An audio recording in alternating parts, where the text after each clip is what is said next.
Jackson. Pero ang malala dyan sa kanila, pag hindi sila nagtagumpay sa rally, lahat na nag-sponsor ng pera sa kanila, babalik kita kanila, nahanapin yung pera. Ay, parang wala kasing kwate. Parang yung mga rally ngayon, parang wala.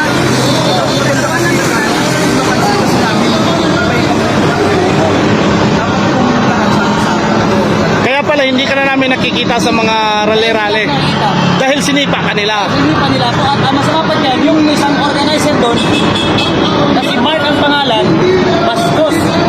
Ginastos na yung mga vlogger. Kayo nakaraan na rally nila, ikaw walang tao. Oo.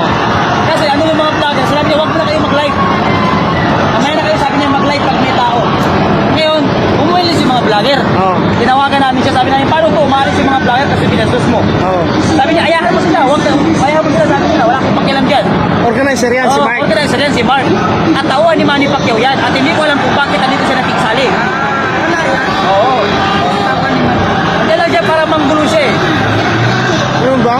Pero anong dahilan, Kuya Park, bakit kanila sinipa?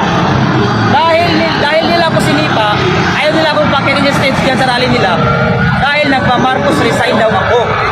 At ito ang may tanong ko sa inyo mga organizer. Ano ang purpose ng rally niyo at pagtitipuin niyo kung walang Marcos resign? Anong purpose niyo? Anong purpose ng rally ninyo? Yan ang sagutin ninyo. Ano ba? Ano? Ang tanongin para ko at magsasalita ako, at tanongin ko ang mga tao, gusto niyo ba na magtipon-tipon tayo na walang Marcos resign? Pag sumagot sila hindi, ang sasabihin ko, lahat ng organizer ng rally ito, gago. Diba? Anong silbi ng pagtitipon na ito? Oo. Yeah. Pinapagod ko Ngayon, sa... takot na yung mga retarded na dito kasi wala lang sa sakit.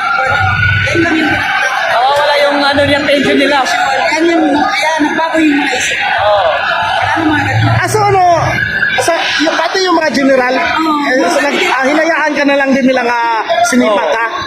Wala, hindi ka nila, sabi, ay huwag niyong sipahin si Kuya Park kasi kailangan natin yan. Kaya nga. At saka, una-una sa lahat, bakit mo kagad nila?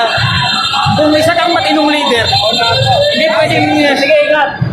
Isa kang matinong leader, hindi pwedeng hindi mo palagan ang bawat isang tao. Dapat bilang isang leader, ang isipin mo palagi yung kapakanan ng taong pinamumunuan mo, hindi yung sarili mo. Yan ang dapat malaman ng mga leader-leader na to. Hindi yung utak nyo lang at pamilya nyo, sarili nyo lang ang iniisip ninyo.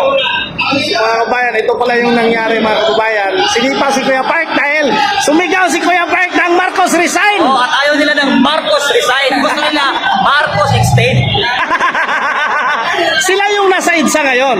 Sila yung nasa EDSA ngayon, sa EDSA Monument, dyan sa White Place. White Place.